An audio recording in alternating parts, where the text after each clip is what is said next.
Hey guys, DVSGames here. Welcome to another video. Today we're going to go ahead and take a look at Ellunia Remains, and we are going to be showcasing the team that I used to second awaken the Water High Elemental. As you can see here, she does not have any rooms, and really Kali is more popular, Shren is more viable. I happen to like Ellunia or Ellunia just because of the Tectonic Shift, which is shared by the other two as well. And I did already do Jumaline, I think her name is. Yeah. But this is the one I'm working on right now, so I figured I'd show you guys the team that I use. You guys have seen the Vigor in other videos. You've also seen the team that I used to second awaken Vigor in another video. But this one is my Guild Siege defense Vigor. So, you know, I don't expect you guys to have a violent set this high in speed, but you can do it on Swift. For this particular dungeon, does not necessarily need to be on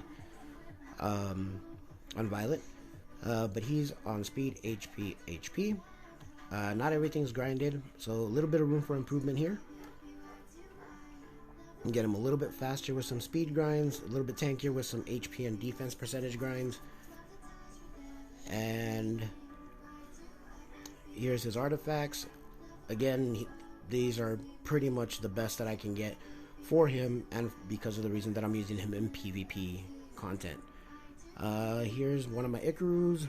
He's on double determination, broken, and of course here we're literally just looking for high defense, some speed, some crit rate, some accuracy, some attack, and some crit damage.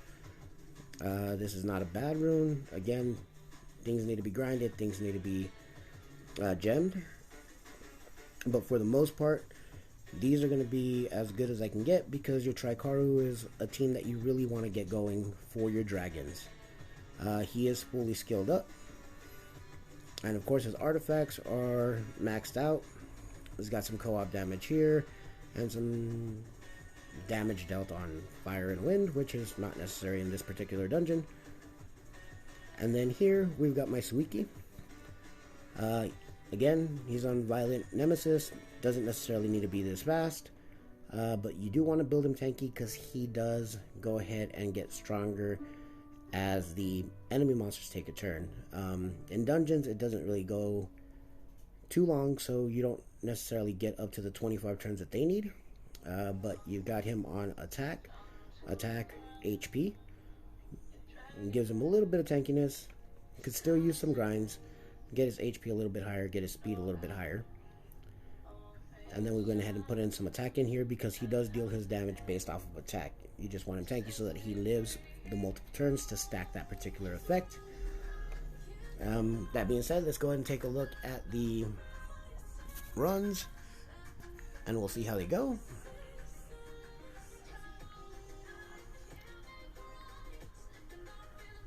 The worst thing about it is that we don't happen to have a attack buff here or immunity, such as you would get with Fran. Now when you are using the fire team, you're going to be using, obviously, Kali as your high elemental that you're going to be running, but the team works really well if you use Kinky as well, or not Kinky, I'm sorry, if you use Kaki, Verd as the lead, and a Rauk, a two-way Rauk, because he's able to team up with everybody. And the team ups and the attack bar manipulation works really well, so you can actually keep this team relatively quick. If you don't have a Kaki but you have a Sabrina, or I'm sorry, not a Sabrina, a Shayna, her AoE defense break works out really well. You have to build her a little bit tankier, because again, there's no heals on the team, so it's just going to be a lot of damage going. You're trying to just out damage them as quickly as possible. Here we do have it set up so that I can actually attack the left tower first.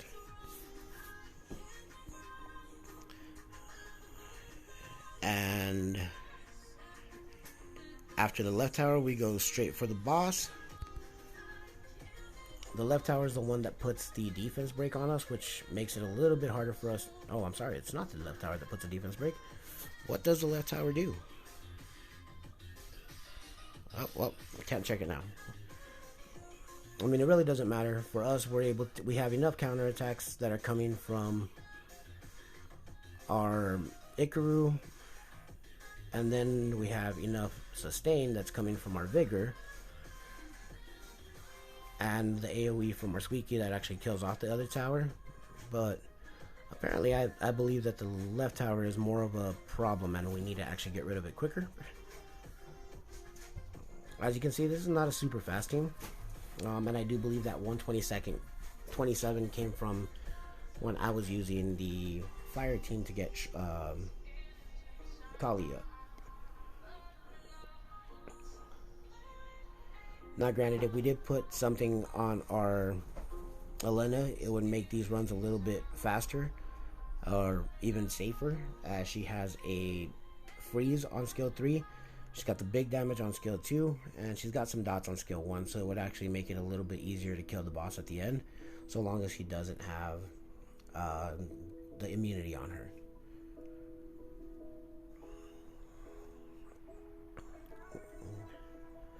Alright, and then going through here, we'll just go ahead and take another look at this.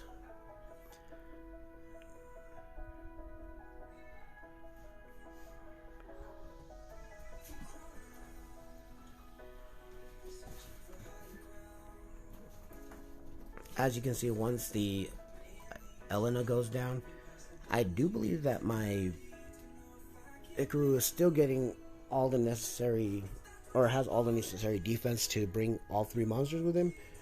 So it's not really a big deal. Let's see here.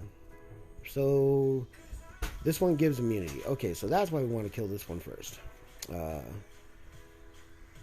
Not necessarily because he's a big threat, just because of the fact that we don't want the immunity on the Jumaline. So once we kill it, it just makes it that much easier for us to land the defense breaks. And if we have defense breaks, we can obviously deal more damage. Now in this particular team, we don't necessarily need additional damage such as branding, although that would make it go faster, but this particular team works well enough. If you're running against the dark, if you want to build the dark high elemental, who is Jumaline, then what you would be looking for is probably a team that would have something along the lines of Veramos, a Crow, and maybe Aragorn. Veramos can give you tankiness, Aragorn can give you an attack power lead. So either one is good for that particular spot. Veramos will also give you a pseudo cleanse where he is able to take off 1 debuff from everybody and heal him up. His AoE provides a stun, which will allow you to control the waves, and it also deals damage based on the enemy's max HP, which is always a good thing, especially when it comes down to bosses. And then with the dots plus the weekend debuff from Aragorn, you can actually deal a significant amount of damage with Crow. Of course, Crow provides both your defense break and your branding. However, because of the AI, it may not be in the order that you want it in. But I could imagine that that team would probably work really well as far as obtainable monsters go. Now here, as you can see, we did not get any defense breaks, which means that it's going to take us a little bit longer to kill this boss. Or not the boss, but to kill the tower.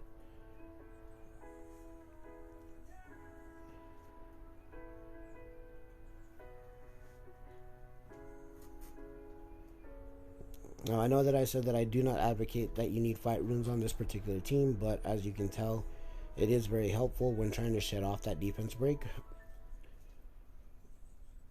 In all reality, it doesn't matter. The Jumaline deals a ton of damage based off of this skill. Increases its crit rate for 3 turns, attacks everybody, and the damage increases as the HP is good on you. And then on top of that, it recovers a little bit of HP from the attack. And in all reality, 20% of this nuke is actually pretty good.